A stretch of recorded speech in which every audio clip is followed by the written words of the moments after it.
welcome everyone to another episode of Everything Imaginable. I am your host, Gary Cacciolo.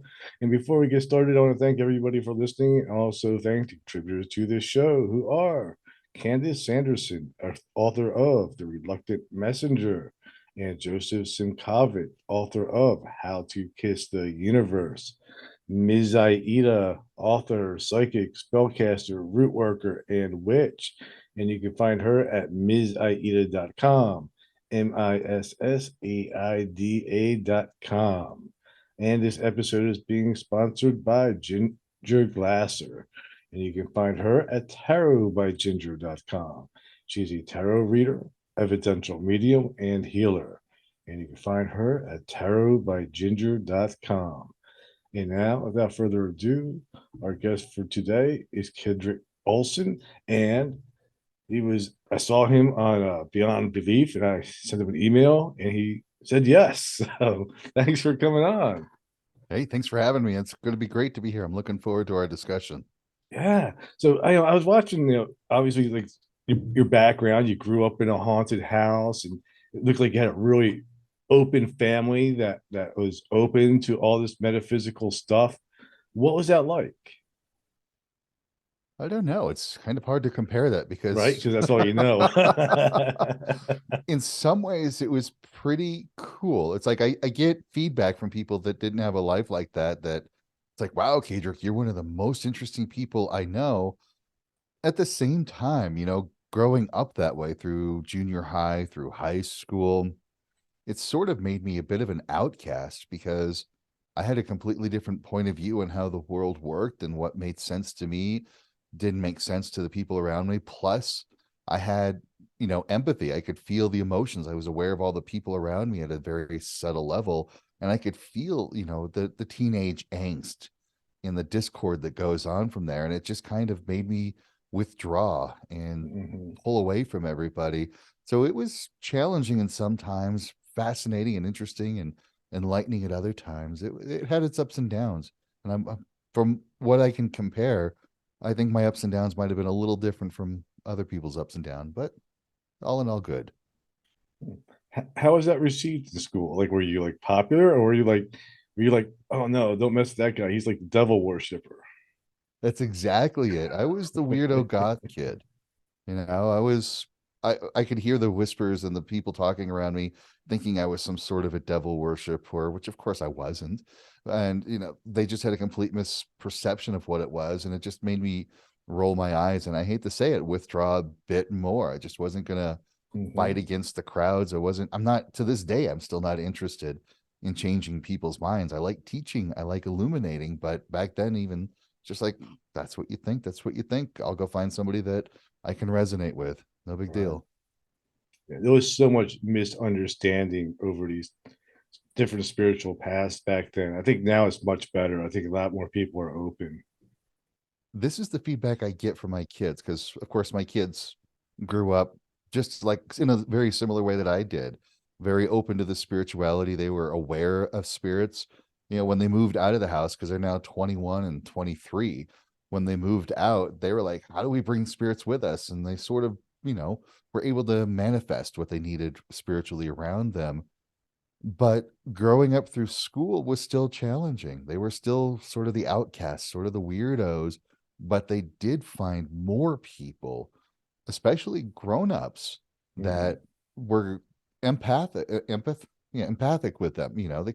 They understood more, and they still had a hard time fitting in and adjusting, but it wasn't as like, administrators in school were just like harsh, no way, cut just really down on me. But my kids had a lot more compassion. Yeah, yeah, it was pretty tough on me too as a kid growing up in school and being interested in the occult. And like my thing was like I was mostly interested in like more like the hermetic type of magic and Yeah. tarot and Kabbalah and all that stuff, and nobody understood it. It was weird to them. Yeah, ceremonial magic it's fascinating stuff. There's a lot of study involved, a lot of practice, and you're right. It's that stuff really, most people just can't. They literally can't. They don't have the mental capacity or the motivation to understand it. To them, it's just this weirdo symbols, weirdo phrases, weird stuff, and like, oh, get that away from me. Yeah. One of the things that I noticed too, like you're into more of the Norse mythologies, and but I've always looked at them as very similar. You know, you have the I can always pronounce it, the tree of Yggdrasil versus like the tree of life. You know, you have the runes versus the Hebrew alphabet. So I always noticed like those similarities between those two systems. You're absolutely right. And exactly, Yggdrasil, the world tree that holds the nine worlds in place. And the nine worlds, in essence, represent different densities of existence. You know, the light elves and the dark elves, the giants. Granted, we look at the mythology and we think Lord of Mhm. the Rings, giants and elves and trolls and dwarves. That's not what they were in the Norse tradition. The light elves were more like ascended masters, high level beings, people who ascended to this higher state of being. There were nature gods. The dark elves were more like the nature spirits, the spirits that live in the rocks and the trees and the forests that help keep things alive. The giants were like big, massive forces of nature. They were things that we coexisted in. And exactly what you're saying about the runes, sacred letters. They not only were the phonetic values of the language, but they Mhm. had a sacred higher level meaning. And one of the fun things that I really love about this is in the Norse tradition with runes, there is a little manifestation formula that appears at the end a lot of magical rune scripts. And that word is Alu, ALU. And it's the same phonetic values as we find in the Tibetan and the Hindu systems with Aum. And Mhm. it's the same values that we find in Hallelujah. Mhm. It's like these same sacred sounds are repeated all over the place, just in their own unique way. And I was also watching something with you on it. And you were talking about how, runes were not originally made for divination, that they were really basically vibratory frequencies or sound, you know, and in, that different mythologies like that, Buddhism, Hinduism, the universe came out of creation through sound. We see the same thing in the Norse. In the Norse tradition, when Odin hung himself on the world tree for 9 nights, it's like a shamanic sacrifice where Odin hung on the tree. And the thing about him hanging on Yggdrasil, the world tree, is remember, Yggdrasil is the force that holds those nine worlds in place. It gives everything an order, it gives a structure to everything. And with him hanging on the world tree, he's between the worlds. He's in liminal space. Mhm. He's not in one world at all. He's between all of the worlds. So he has this access to a place called Ginunga Gap, which is like the Greek chaos. It is that time in existence before there was time in existence. So he has that ability to connect with this deeper level of reality. And when he discovers the runes and he grabs them up and he falls from the tree, there's a, a stanza that's very telling that the runes were shaped by the Ginregen, which are like the high holy rulers, the beings that were in existence before the gods, before our world. The runes were shaped by the Ginregen, but they were colored by the Fimbulthulur. And Fimbulthulur means the great superhuman, supernatural singer. And in the Norse tradition, a Thuler is a sacred singer. Think of it like a cantor in the Jewish tradition. They're singing the sacred songs. And a Fimbulthulur coloring the runes tells us right there that the runes are vibratory frequencies, that they are levels of consciousness, that the runes existed in a place before there was physicality, before there was time, and that there are these energetic vibratory frequencies that connect with consciousness in a way that underlines all of reality. That explains why music is so powerful. Exactly. They're like the harmonic overtones and undertones of the universal frequencies. Yeah, absolutely. Because like when I think like if you want to change your mood, all I have to do is listen to some music. And Absolutely. that changes my consciousness. Then that Exactly. changes reality. It really does. I agree with that. I use music for the same thing. Sometimes I want to be sad and remember certain things, so I'll play those songs. Sometimes I want to be happy and get myself out of it. Music is the key to that. Hmm. One of the things that you described in an episode that I watched on Beyond Belief is you sort of combined a like almost like a holographic matrix theory with the traditional idea of like the tree of Yggdrasil or Kabbalah type of tree. What do you mean on that? Like You can dive deeper you into that. kind of like put it in like this term of like um reality sort of mirroring itself off of all these different things. Yeah, I do have like a set of universal principles. One of these days I'll write a book about them. It's actually outlined in hand, and I've got it on the shelves behind me.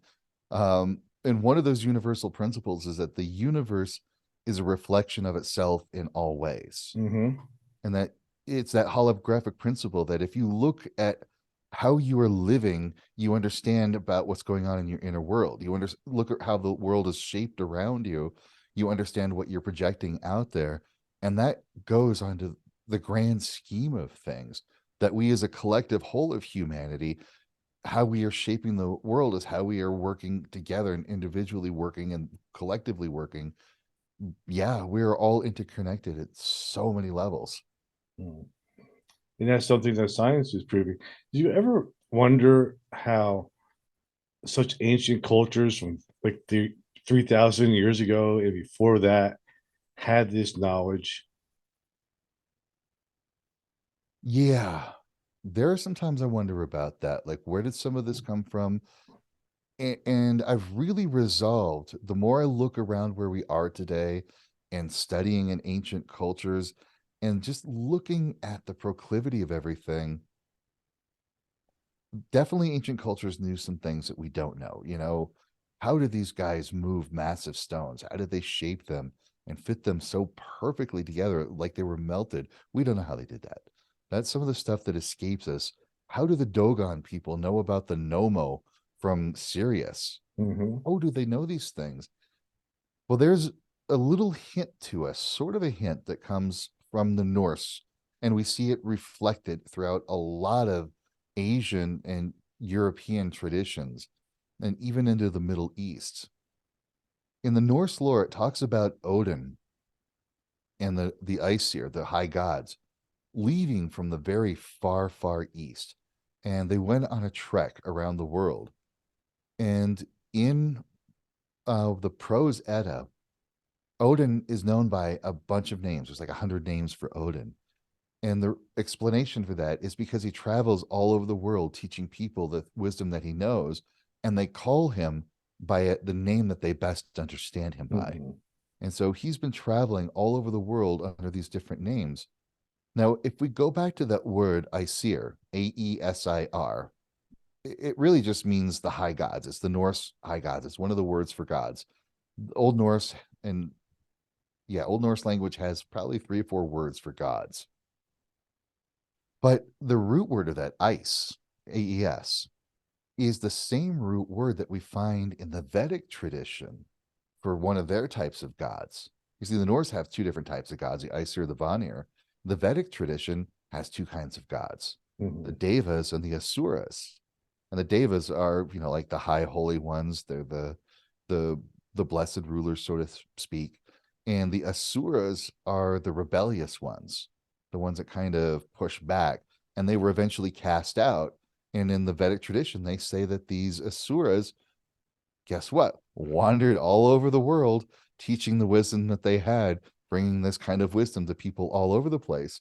So we find very similar teachings from Odin in the Eddas as we find in Zarathustra, that we find with Thoth, that we find with Hermes Trismegistus, that we find with Viracocha in South America.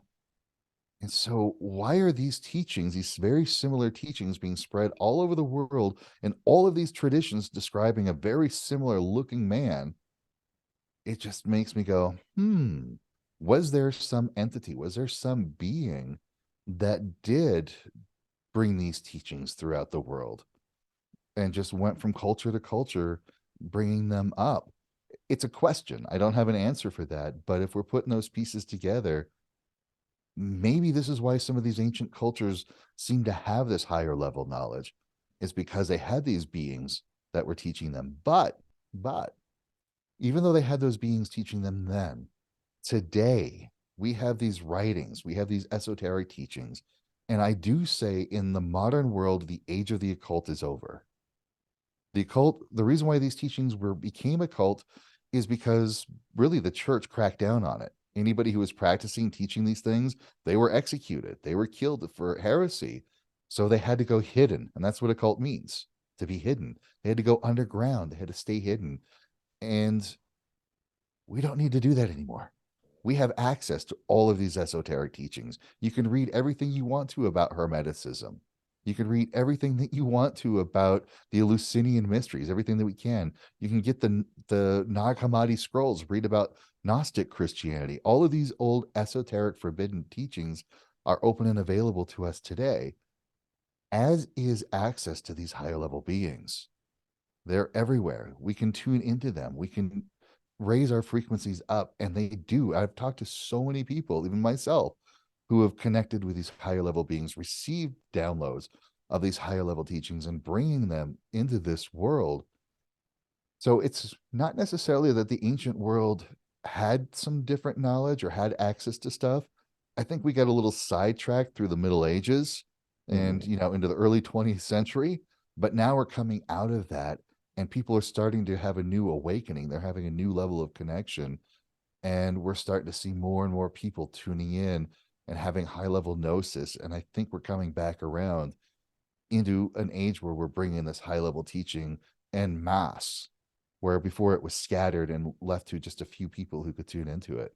It's a very Interesting. interesting cycle we're going through. Yeah, I never really thought of it that way. Like maybe we somehow blocked our access to that knowledge, and now we're just becoming unblocked. And you're right. Like even like me, like as a kid, finding books and information on this stuff as a kid was not easy. It was not. There was no Amazon. There was no internet. It was still sort of secret back then. Like you couldn't find too many books on any of this, like Hermeticism and like ceremonial magic, like some books by Israel Regardie or Crawley, and that was about it. Right. And now it's You're everywhere. absolutely, yeah, you're absolutely right. I mean, for me, my big turning point was Secret Teachings of All Ages by Manly P. Hall. Hmm. That I've always had a copy of that with me throughout my entire life. I found that as a young teenager and just devoured it. And that opened up so many doors for me. And I think the work that Manly P. Hall did and the Theosophical Society really helped to tear down those walls between the esoteric and the exoteric. Hmm. Because anybody who wanted that sort of level of teaching, Manly P. Hall's works were right there and open. And then, nowadays, what we have Lon Milo Duquette out there bringing this stuff out like crazy. We got uh so many organizations, so many people. The names are kind of leaving me right now, but yeah, it's everywhere. It is. It is. And also, I mean, what do you think about like the new age, how they kind of the new age movement, how they kind of they don't change it, but they kind of reframe it. They make it less esoteric, essentially. They make it, they simplify it. I don't want to use the word dumbed down because that's probably not the right word. The New Age movement was necessary at one point because there was still opposition from mainstream spiritual thought, mainstream religion, that really, and even to this day, some groups still have this attitude. If you aren't following our set of belief, our narrow bandwidth of what is acceptable, then you're completely satanic. Yeah. And the New Age movement was necessary for the time because they brought their message of peace, love, and light, and hope, and compassion, and acceptance in a way that was, let's say, tolerable, so that they could really push back and say, no, we're not satanic. No, we're not evil. No, we're not awful. No, we're not dark and scary. We're peace, love, and light. And so it was needed at that time. But it missed some very important things.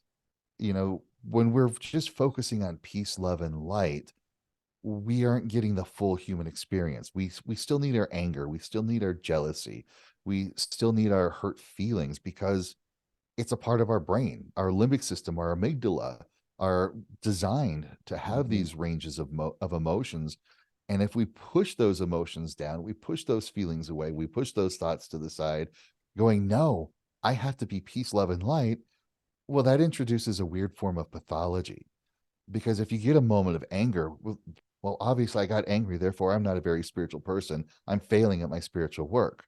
Therefore, something's wrong with me. Well, there's nothing wrong with you. This movement that just pushes peace, love, and light, that's fine. That's great. But we need to know that there's another dimension to it. And when we get to the law of attraction, when we get to the secret, think and grow rich, miracle club, when we get to these groups, they are missing a very crucial thing that the ancient hermetic teachers knew. All of this law of attraction, all of this think and Mhm. grow rich, all of that, it's beautiful, it works, but it's coagula. It's all coagula. There's no solve. You have to clear space in order to grow stuff. You have to get to the tower card sometimes, to the tower card in the tarot. You have to knock down those buildings, those structures, so that you could have a clear foundation to build off of. And if you're just doing the coagula work, you're building and building and building, and then everything falls apart. Well, why is it falling apart? There's nothing wrong with you. You got to do the solve work. You got to get into the deep, dark places, which the new age movement doesn't like to go. Mhm. It doesn't, it just wants to spiritually bypass, in a sense. It's great that it's bringing the notion of energy flow. It's great that it's bringing energy healing, chakras, and Kundalini awakening, and new age and meditation. It's beautiful that it's doing that, but it also needs that other dimension, that as a human being, we still have our shadows. We still Mhm. have this other stuff that we need to work on and clear out, so that we can actually become this higher level being that's unencumbered. Mhm. So it was good for its time, but we need to move on. We need to evolve it to something that's more reflective of the full human condition. You know, I think my own opinion is the anger, the sadness, the stuff that we perceive as negative emotions can sometimes be our greatest tool. Because when I feel that way now, I embrace it, I focus on it, and I almost use it as like a place of like, well, it's like the best place to cry for help is when I'm in that deepest, darkest, most desperate pain that I could ever imagine. And at that moment when I cry out for help and just let it be, are those moments where I have the most powerful epiphanies. Oh, yeah, absolutely. Because if everything was nice and hunky dory and pleasant, we would just be complacent and passive. We wouldn't want to change. We wouldn't want to grow. We wouldn't want to be more than we are. And when we have that pain, we have that deep suffering sometimes inside, it gives us that opportunity to reflect inward and go, why? What's going on? Where's this coming from? What do I need? And sometimes these inner feelings that we originally perceive as negative or self-detrimental, they're helping us in some way. And when we can really better understand what they are, they can actually be allies for us, for the goals that we're seeking and for the path that we want to live. But that's never going to happen if we're pushing them down, pushing them away, saying, oh, I'm not doing my spiritual work right if I'm feeling sad today. Right. Well, that is part And of that's your what we're spiritual taught, work. you know, is to put it away. Or not, I'm not spiritual if I get mad at somebody for hurting me. Justifiably hurts me, and I get mad. And I'm beating myself up for not being spiritual because I'm feeling angry. It's not Ex- productive. It's just that creates like a whole separate cycle of suffering. Exactly. If we look at runes, runes give us a great example about, let's say, how the New Age movement isn't really giving us a full spectrum. Because there is a very popular book out there about runes. I'm not going to mention it, but there's a very popular book about runes that makes all of the runes nice and happy and friendly. For example, it takes the rune Thurzaz and it tells us that Hmm. Thurzaz is a gateway, an opening to a new place, a new way of being. Well, no. In the Norse tradition, Thurzaz is about these vicious, angry, destructive, violent, horrid beings that really just want destruction and chaos and disrupt and everything bad. And when we look at this rune Thurzaz, it is all about violence and aggression and hostility. It's not a gateway unless you stick like a stick of dynamite in the wall and you blow that wall open, there's your gateway. Hmm. And so that is kind of the difference between Old Norse spirituality. Sure, runes will have Wunyo about joy and happiness. It'll have Gebo about generosity and connecting and being with each other. And Yera about abundance and growth and having plenty. But it also has Thurzaz about aggression. It has Hagalaz about disruption and discord and natural disasters. Nauthi's about need and constraint and not having what you need to survive. But that kind of all got a little bit softened when that book came out, when the New Age movement found runes. It got softened and everything was nice and pleasant and happy. And I'm like, no, runes are actually a real reflection of everything that it means to be human Hmm. at the spiritual level. There's a couple things that I really find fascinating about runes. One is that their shapes. They all come from the shape of the tree. They're all like, you pull them out and make different sections of it. And the other thing that I think is interesting too is, or I sort of associate them too with, is sacred geometry. Yes. Yes. I did a little bit of exploration on that. I've got a diagram that I've got to write a book about. It's part of also what's outlined here that I got to work on.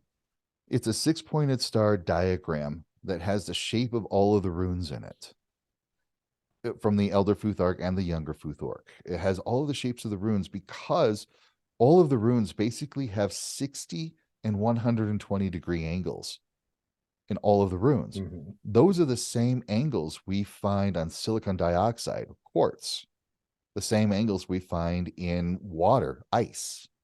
It's also the same angles that we find on the seed of life and flower of life. Wow, I And didn't if know we this. stop and we look at the flower of life, at every one of those little vesica Pisces that are all over the flower of life, Hmm. you can actually find all of the shapes of the runes within those vesica Pisces. That's pretty cool. I didn't know that. One of the things that I used to do when I first learned about runes, though, is like if I had a situation in my life, right, I would look up at trees, and the first rune that I could find in the pattern of a tree would be what I need to work on because it can be found so easily in nature. Yep. I like that. At first, I used to be skeptical of that because I'm like, it's just shapes out there. They're just your own mind making it up. Hmm. But then my brain Interesting. went, stop. Yes, 100%. It is your mind making it up, but it's your subconscious mind trying to talk to the conscious mind through the symbolic reference of going, look, here's this shape, here's this symbol. Pay attention to that. That's important. And then when you do that inner reflection of what that symbol means and how it works for you, then it's absolutely relevant. Yes, the shape is just on the tree for everyone to see, Hmm. but the fact that you noticed it and you made that connection is why it's relevant for you. Right, because there's like 100, like probably all the shapes are there, Yes, but it's the one that pops out to me.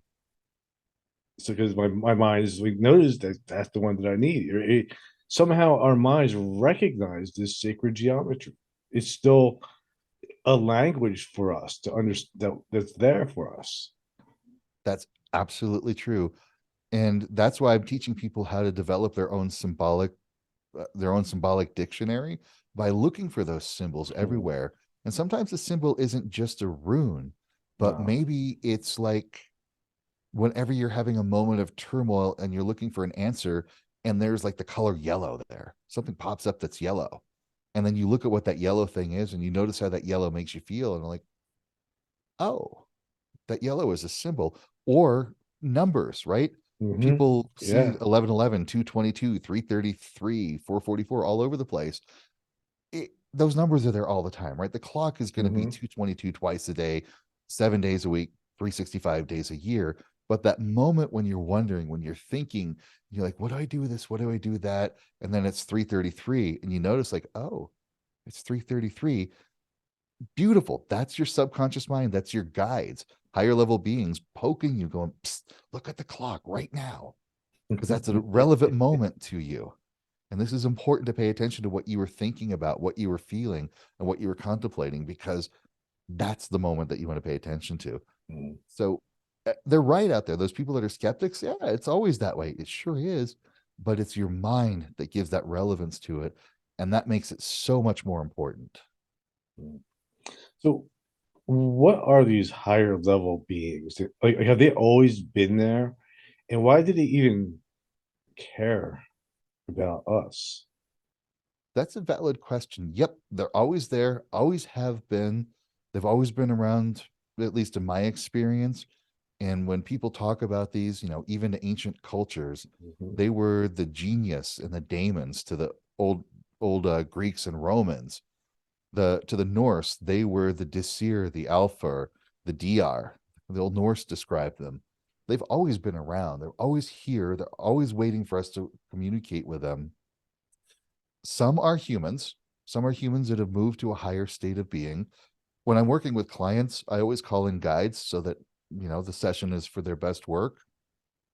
The guides are always there. And I've seen guides that have been everything from a family member that's hanging out trying to guide and influence things in the best way, to a human being that just had another lifetime and now this is what it wants to do and how it's working to, and I hate to say it because it seems so wacky woo woo, but that's what I do.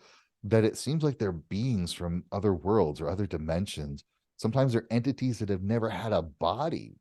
They come in Mhm. like a myriad of flavors and shapes and sizes. And why do they care? Sometimes I don't know.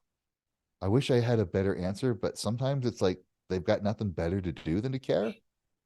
Sometimes they feel Mhm. a karmic connection. I don't want to use that word, but I don't know how else to describe it, because we're working in a place where we don't have a good vocabulary. But there's like some connection that they feel that they really want to be a part of it. And sometimes it's like, oh, this one person doing their work is going to be influential in a certain way for certain things that are going on for the collective whole. So they're here to give that one person that nudge in that right direction that will cause a cascading domino effect that will affect so many other people. They come for a bunch of reasons, and sometimes I have no idea why they're there. Yeah, I don't know either. One thing I don't know. They show up more when we ask them for help. Do you think Yep. that's true? Like when we ask for help, especially when it comes from a place of authenticity, they'll show up to help. 100% of the time. Right. And there's no, I mean, for me anyway, I don't think there's any special way to call out for them either. Like we, I have all these, there's like thousands of books out there and grimoires of different rituals and incantations and potions and all of that to call upon these entities. But really, I think all you have to do is ask from a place of authenticity. Exactly. In a weird sense, it's sort of like you're tuning into them. You're moving yourself to this higher state of mind, maybe. You're coming at a place where, like, hey, I need help with this one thing. And you're getting a kind of an internal feel of what that one thing is that you need. And then you open yourself up to being receptive Mm-hmm. to that sort of help. And this is the part that kind of blows my mind, and I don't quite understand it because it's not linear. It's just kind of weird.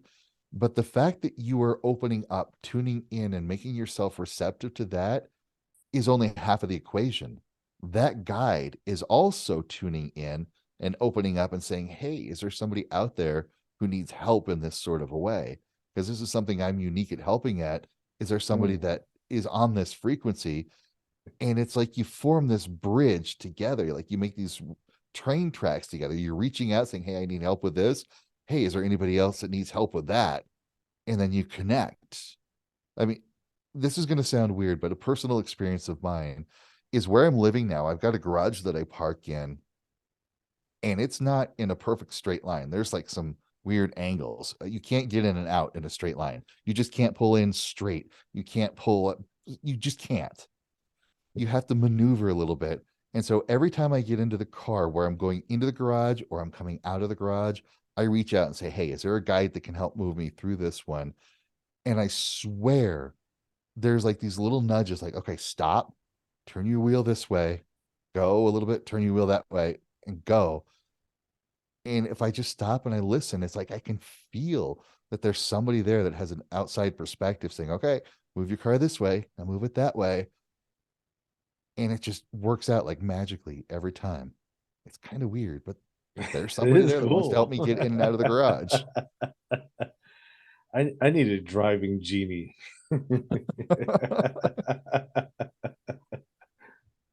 Wow. Um, so what do you think about evil spirits? Do you think that there's evil spirits that need to be, the haunted house where people are tormented and things like that? What is your take on it? Because I know, like, I watched in that other interview, you had like different um ideas on, like, what a poltergeist is, what a demon is, what a regular human ghost is, etc. Yeah, let's go back to one of my universal principles. Like the universe is a reflection of itself in all ways. And in that sense, whatever you put out to the universe, you get back. Mhm. And so if you're putting out evil and destruction and death, well, you're going to get that back. And if that comes back at you, that means that if there's some evil thing out there that wants the destruction of everything, it's going to get it fed back to it. And therefore, it now no longer exists because it destroys itself the moment it comes into the creation to do that. So you can't have an evil being. You can't have these terrible, awful things that exist just purely for the sake of destruction and malevolence because it gets fed back onto itself and then it's gone. So, Mhm. what else is there out there? Well, this is where it gets a little complicated. And one of the things that we have to come to an awareness of human beings is as human beings, we are very powerfully creative entities. We create things all the time. It's not something we're taught to do. It's something we've never even really been told, so we're not aware of it. And this sometimes makes us feel like a victim to external sources. If we are feeling fear, let's say there is a ghost in the house, a spirit of somebody, whatever we want to call that entity in the house, it's a human being, this energetic presence of a human being, and it gets curious about a book on your shelf and it's like pulling at the book and it drops the book. You're alone in that room, you're now freaked out. And everything you know about the paranormal comes from movies and TV shows. And you're used to seeing a book fly across the room in the movie and everyone getting scared and possessed and bad things happening. You see the paranormal investigator TV shows, which come across as really believable, but they're not. And of course, these guys are freaking out any like creak and bump and thump that goes on. They're scared, they're freaked out. So we're being trained that book falls. Oh my God, there's a demon. It's awful. I need to be scared. We're producing fear. Mhm. Now we're actually creating something called a thought form. And ancient traditions all over the world talk about thought forms. In the Norse, they're called hukam. They're right in the Norse. You're creating this thought form, which is just a little ball of energy that subsists off of fear. And when you're home alone at 3 o'clock in the morning, you're just kind of getting chill, relax, or whatever. And all of a sudden, that wave of fear comes over. It's that thought form you created. It's not evil. It's not trying to hurt you. It's trying to scare you. So you're producing fear energy to feed it. And that's the way a lot of these entities are out there. Egregores are collectively created beings where we come together as a culture and say, ooh, this Penhurst Asylum, there were really terrible, awful things that happened. There were definitely lots of suffering and lots of horrible things that happened to the people that were admitted to this facility, and people died under horrid circumstances. And the more we're telling the stories about how awful Penhurst is, about how haunted Penhurst is, about there's got to be this big, nasty, scary, evil thing, our collective belief creates this big, nasty that lives in Penhurst. And yes, it is subsisting off of the torment and the suffering and the fear that is brought into it. And it's very powerful. It's alive. It's consciousness. It does have a consciousness in its own way, not like ours.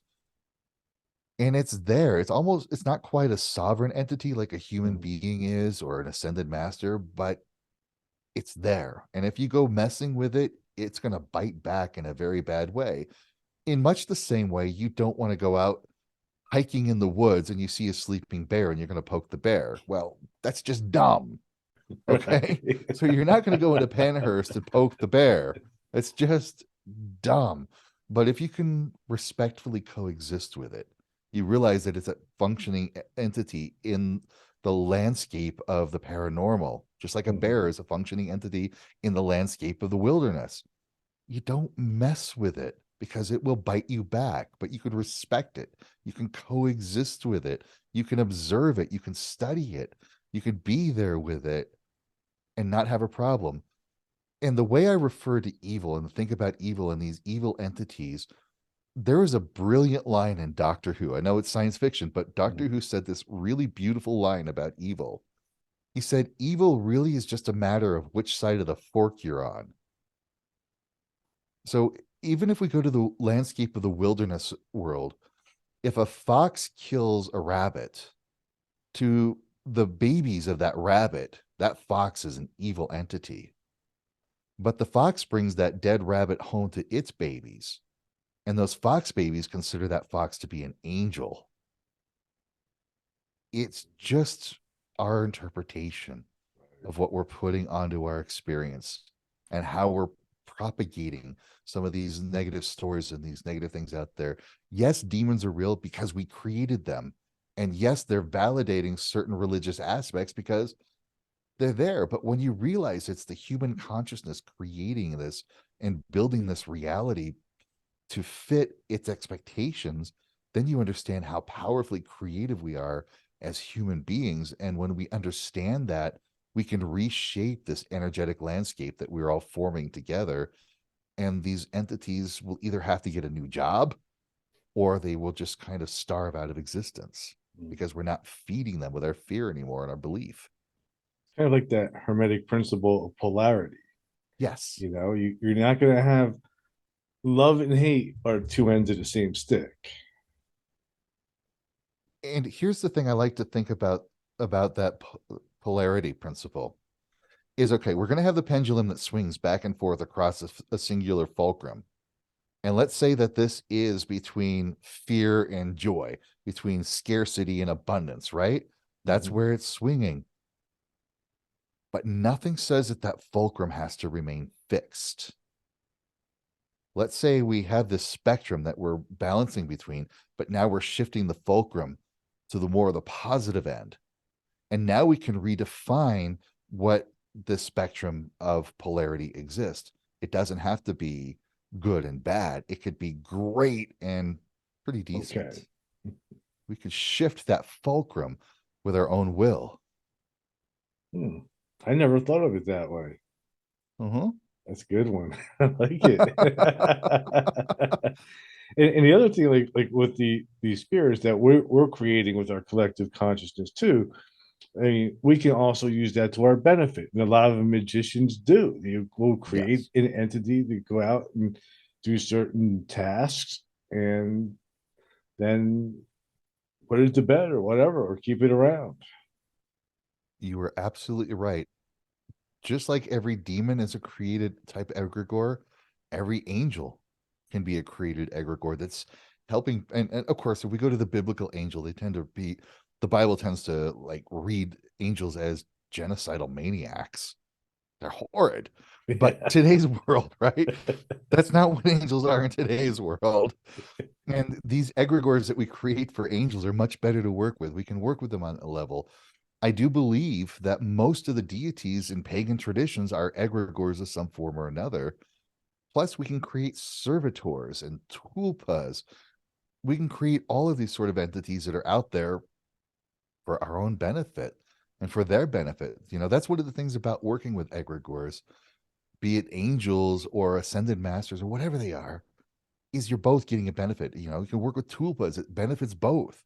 It can be Mhm. a completely symbiotic relationship. I don't subscribe to oh the goetic idea of Uh, bringing the demon in and demanding it and uh-huh. threatening it with whatever if you don't do what I tell you to do. That's just gonna piss the thing off. Right. Like what is it? The Book of Abramelin and the Mage. Yeah. Let's work together. There's no reason why you can't call some of these entities into the presence with you and have a mutual respectful relationship Mhm. instead of a demanding, controlling, threatening kind of thing. It's like, who wants to work in a relationship like that? It's not beneficial. There's no symbiosis there. Apparently King Solomon did. True. You see where that got him. Yeah. Yeah, as far as I know, that's pretty much where it came from. It's a greater and lesser books of Solomon were those Yes. texts. I don't know if those. What do you think about those texts? Do you think those are like the ones that are out there? Do you think they're actually valid? Do you think that information was passed down from King Solomon, or do you think it was just somewhere along the line channeled and then written up by Agrippa and then scattered through a bunch of books? I do think it started with some source and then shifted. If we look at any medieval grimoire, and I do mean just about any medieval grimoire, they're awful. They're terrible. And this is where I could look at the Norse. If we go to the Norse practices between, let's say, 800s and the 1000s, this is the Viking era, right? This is the Old Mm-hmm. Norse, what people tend to romanticize when they think about Vikings. Sure, it wasn't hunky dory, pleasant, wonderful, but it wasn't, it wasn't ugh, it wasn't gross. It wasn't just disgusting, crappy stuff. It was like, okay, we have nature spirits, let's work with them. We have the gods, let's work with them. Let's, cooperate. Let's make things happen. But then we get to the medieval times and it starts to be like cutting the skin off of somebody's body and stealing a coin from a widow and putting that in it so that you can put these pants on. Wear these pants so that you can get fortune. It's like you don't find that until the Middle Ages. The middle, Mm-hmm. when you look at, even the false hierarchy, any of these books that were written in Europe, they're horrible. It's like watching a horror movie today, Yeah. like watching an Evil Dead movie. There's no way in hell anybody's doing these things. These books were written by, I really believe, written by control mongers Mm. that said this is how evil and how terrible that, sick-minded individuals wrote these books so that they could use these as excuses to go clamp down and hurt other people. And then in today's world, people may not have that degree of discernment. They'll pick up some of these books from the Middle Ages and go, oh, great. So I need to put down a circle of human skin and get a cat's head and a dead bat. And you're like, no, nobody did that until somebody wrote about it in the Middle Ages. And even when we get to the Goetia and the false hierarchy, those 72 demons that are highlighted in there, were beneficial, loved gods of the Macedonians, the Babylonian, the Canaan people. Right. Like Baal. Right. These gods that were very beneficial and wonderful were literally demonized and then written down as demons. And it's like a reflection of just how awful medieval grimoires were. They're gross. My favorite was always the Hand of Glory. It's like you need the left hand of a guy who's been hung on the night of a full moon. Yeah, exactly. Why would anybody do that? It makes no who, sense. who thought of that out of his mind?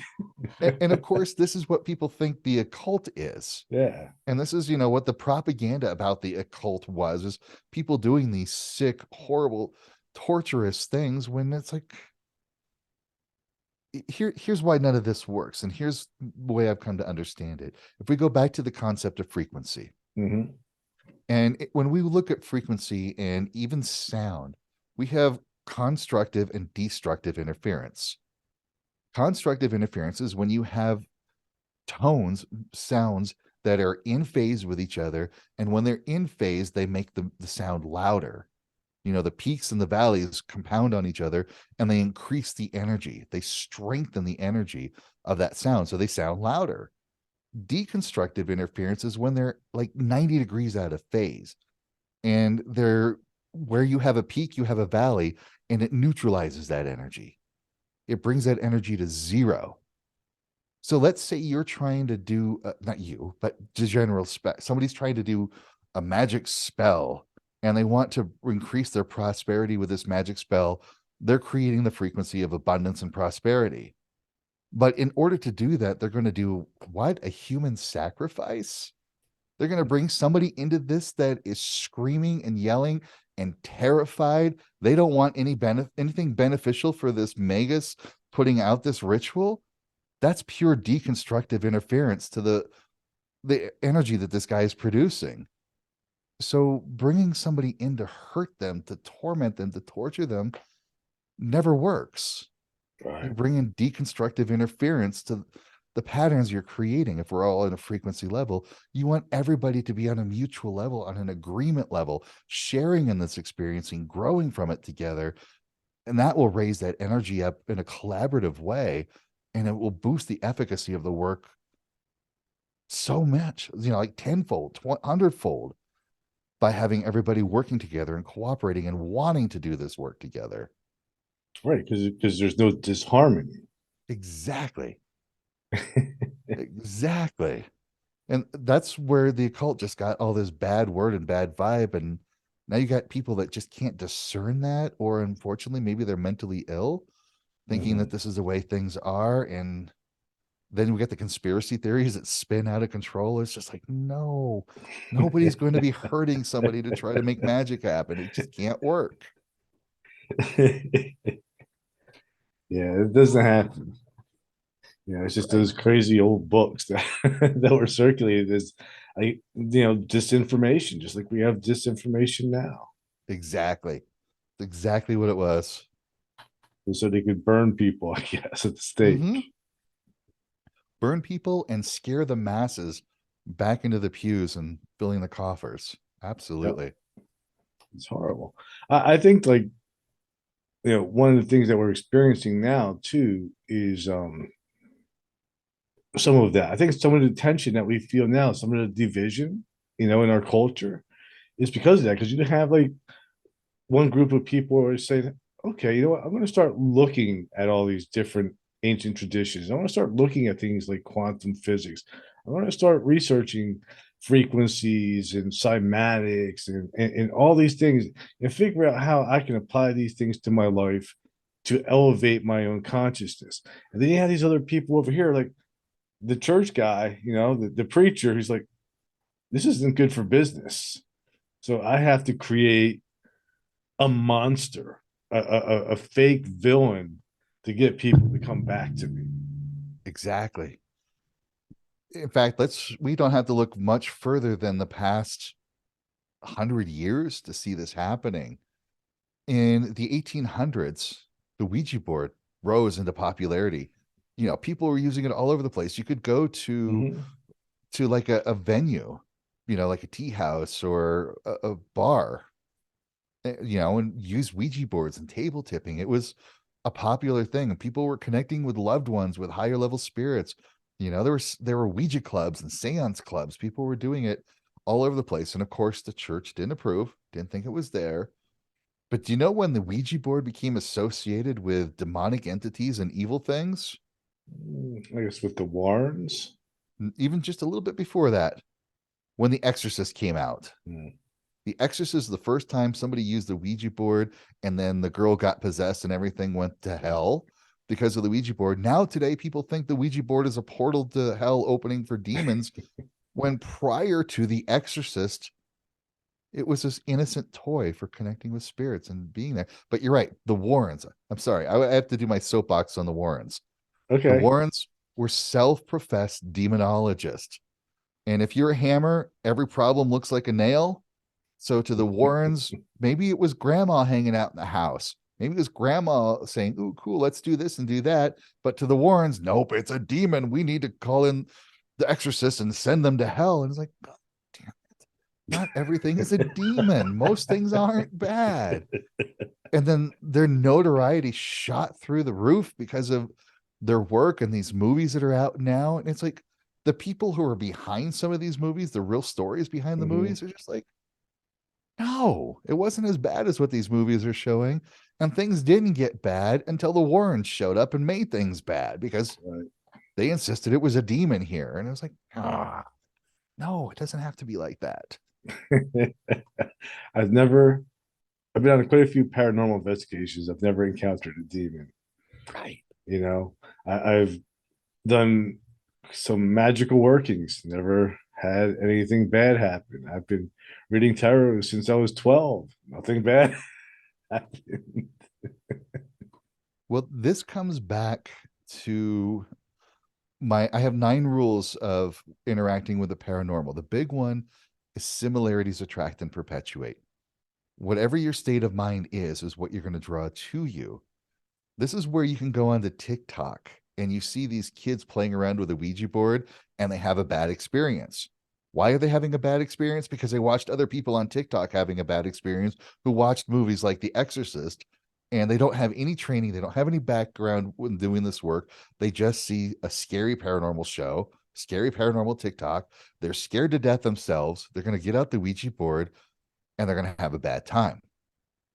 Someone like you and me and other people who've done our study, who've done our research, who know how to move into a higher state of mind, how to create sacred space around us, create that energy around us, we can use these exact same tools, have wonderful, beautiful experiences, because another one of my rules, you're in charge of the energetic environment around you. You know how to set that energy around you. And that energy around you is a reflection of your inner world. And I don't want to say this as I'm blaming the victim, because there are some people that have paranormal problems going on in their house. And I want to empower them that they can shift that energy around them, shifting their inner belief, shifting their inner worlds. And I've done this with people. I've had people that have had some really bad crap going on in their house. And I've taught them a few different things. The first thing is, if something goes wrong and wonky in your house, laugh at it. Have a genuine laugh. Because if it is a malevolent entity, like we talked about, it's going to try to feed off of your fear. Mhm. Now, if you're laughing and you're having a good time and you're pushing out this laughter energy, that thing is going to get poisoned. Makes It's sense. going to get rid of it's sometimes it'll double down because you were a good source of energy before. Uh-huh. So sometimes it'll go on a higher attack. Well, double your laughter. Just really get into it. The other thing I tell people, and this like is dramatically shifting, I call it the compassion shift. The compassion shift happens when, ooh, there's something scary, there's something awful in the house. Oh my God, what are you going to do to me? It's a demon. Or you can go, oh, maybe there's somebody stuck or lost or needs help. How can I help you? What is a way I can reach out and help you? Again, if it's a malevolent negative entity, it's not going to want that compassion from you. Mhm. It's going to want you to be afraid. It's going to be want you going, oh my God, what are you going to do to me?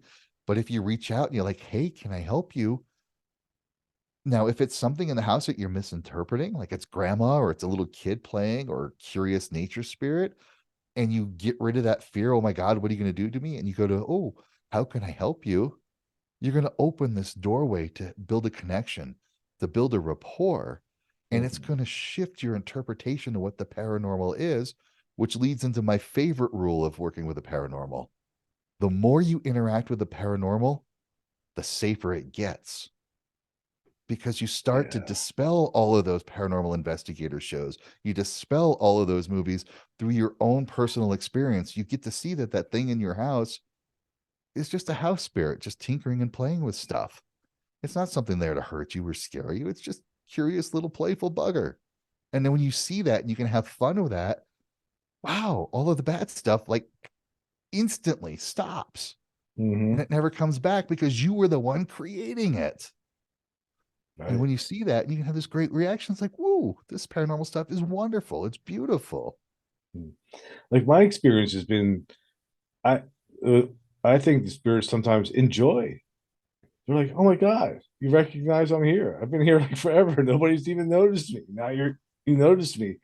And they're happy, I mean, it's like they want that interaction. Like they can't believe that we're interested in that. Exactly. I've seen that so many times. That's why seances are so wonderful, is because there's so many spirits out there that are like, I've been hanging around you all this time and you've been ignoring me. You know, those little taps that you feel, that weird little smell that you smell, or that little breeze that comes through, these little telltale signs. When they show up in seance, I'm like, when you're home and you feel like that little breeze that comes across, and you know how it's just on your left arm, like, yeah, what the hell is that? That's your dad saying hi. He's brushing up against your arm like he used to do. And she was like, oh my God, really? I'm like, yeah. And when they notice that and when they can recognize it, and she feels that now, she goes, hey, dad, I love you. What's up? Wow, they're connected again. It's like Hmm. he's never been gone. It's like, yeah, the body's gone, but he still exists. He's still there. And they're having this wonderful interaction now. You're That's right. fantastic, man. And that can be healing too. Extremely on both sides. Yes. Yeah, because sometimes again, just because the person's dead doesn't mean they don't still want to be there for you. Exactly. And if you're not noticing them, then they're going to be, come on, I'm your dad or mom or whatever. And then when you notice them, it's good for both. I've had that a couple times where one of the parents was abusive when they were alive. Hmm. And when they crossed over, they got some of that healing. They got some of that inner reflection and they did the holy shit moment. Like, crap, I don't mean to do this. And they were reaching out, doing the, I'm sorry, I know this would happen. And they were able to reconnect and heal together. Both sides were able to heal together. It was beautiful. And mind you, I've also had the opposite happen. I've actually, this is one of my favorite stories about working in a seance. Is there was this lady that came in, she wanted to talk about her dad, connect with her dad, and we're like reaching out, and I'm like, okay, I'm getting like this guy on a boat, gold jewelry. There's a couple of ladies with him on the boat. She's like, yeah, that's my dad. I'm like, okay, great, we're connecting with him, but he says, leave me alone. I'm fine. I didn't get along with anybody there, and don't worry about me. So the other way can happen too, is like they were trying to reach out to dad, wondering why they couldn't connect. It's because dad didn't have such a great experience and wanted to move on, and he wanted to just have fun with his afterlife. And he's like, Hmm. guys, leave me alone. And in a weird sense, that was sort of healing too, Hmm. but they understood he was okay. My dad stayed the same after he died. Like when he passed away, and I had to, sell the house, so I had to empty it. And he was a bit of a hoarder. He had a basement full of junk. And when I got rid of all, I had to pay a company to come and get all that junk and throw it all out. And I had saved like this pile of family photos that I had found in the basement. And I sat them on the basement steps. And I come down the next day, they're all over the place. So I do it again. I pick them up, I put them back on the step, come back down the next day, all over the place. And I know, like he's telling me, he's like, don't throw out all my shit.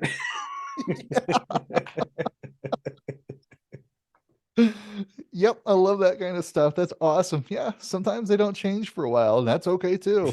Yeah, he just stayed the same cranky, hoarding old guy. I love it. I love it. What is like your most interesting experience that you've had with the paranormal? Well, another one of my favorite stories is when I do seance, it's more of a training session. I'm not the kind of person that stands at the front of the room and says, "Oh, there's like a somebody who's an uncle, or maybe it's a father or a grandfather whose name starts with a G, or is it a J? Maybe it's a K." I don't do that kind. Not A John little bit of Edwards, that. huh? Yeah, a little bit of that cold read happens a little bit so that people can get connected. But I try to teach people how to connect themselves. I Hmm. teach them how to use the tools, the pendulum, the dowsing rods, the Ouija boards, automatic writing. We do all of that in a seance session. And in one of these sessions, we picked up on somebody who was, sort of post colonial time period. It was like a guardian or some sort of a protector. And people were picking up, like, yeah, he was beheaded. And other people, yeah, he was. And we're really picking up on that. And then we found out that it was a brother that did it. And they were in conflict over not only some inheritance from the parents, but over a woman. And one brother killed the other brother, and so I tried to bring in the dad, and the dad's like, screw it. I don't want anything to do with this. Mom was unavailable. Nothing. It's like we couldn't resolve these brothers together. And I said, okay, let's bring in higher guidance. What does higher guidance say for these brothers? And we picked up that the higher guidance says, well, you guys need to reincarnate in another lifetime as brothers. And as soon as we got that, it's like a door slammed or something. They were gone. Everybody in the room was just like, what? That was weird. What Wow. happened here? And that was the end of it for a while. A few days later, I'm working with a client one on one, and this isn't breaking client confidentiality to talk about this, but I'm talking with this client, and he's like, I feel compelled to tell you this story. I was talking with my buddy yesterday, and he was telling me how he felt with his brother. They had a lifetime together where they didn't get along, that they were fighting, and that his brother beheaded him. And I was like, oh, are you kidding me? It was like, there's the brothers right there. Wow. It was like he felt compelled to tell me the story out of nowhere.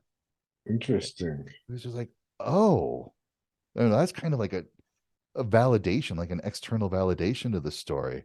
It was Hmm. just like, right on, cool. I love it when stuff like that happens. Yeah, blew my mind. I was like on the floor, flabbergasted, going, "Are you kidding me? What?" Wow. Um, so before we wrap it up, man, I want to thank you for taking the time to come on. It was great having you. And where's the best place for my listeners to find you? Best place is I've got a website, kaedrich.com, where you can find more of my services. I've got a paranormal awareness test that you could take on there to learn more about your own abilities. And I've also got a page on there where you can book some one-on-one sessions with me. So we can meet up on Zoom or on the phone and talk about some of the challenges you're facing. Plus, you can also go to kaedrich.teachable.com, and I've got a bunch of paranormal courses on there and some shadow work courses Hmm. where you can go deep into some of your own spiritual work and develop your spiritual connections. Like I've got a seance certification course and developing your paranormal awareness on there. Plus, if you look at my name, Kaedrich, on Instagram, YouTube, Facebook, you'll find me there. I'm all over the place. So just my name of Kaedrich will unlock a lot of doors for you. Well, I'll put a link to your website on the notes of this episode. And there was another one too I had found, like it was like your music or something. Yeah, Galdercraft. That was I'll still tinker with that once in a while, but that is a musical expression of old runic formulas where I'll take like a old healing formula of Laukaz Alu, and I'll create some musical rituals around that one so that it becomes like a healing formula or some old Norse phrases for boosting prosperity.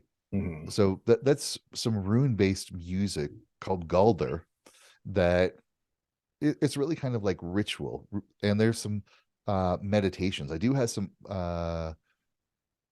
guided meditations that I put together, and all of the music on there is runic based also, because I've got a formula. I've got a way of working with runes and incorporating that into music in a musical way. Really cool. Well, this is awesome, man. Thanks for coming on again. And just hang on for one moment, and I'm gonna play the outro.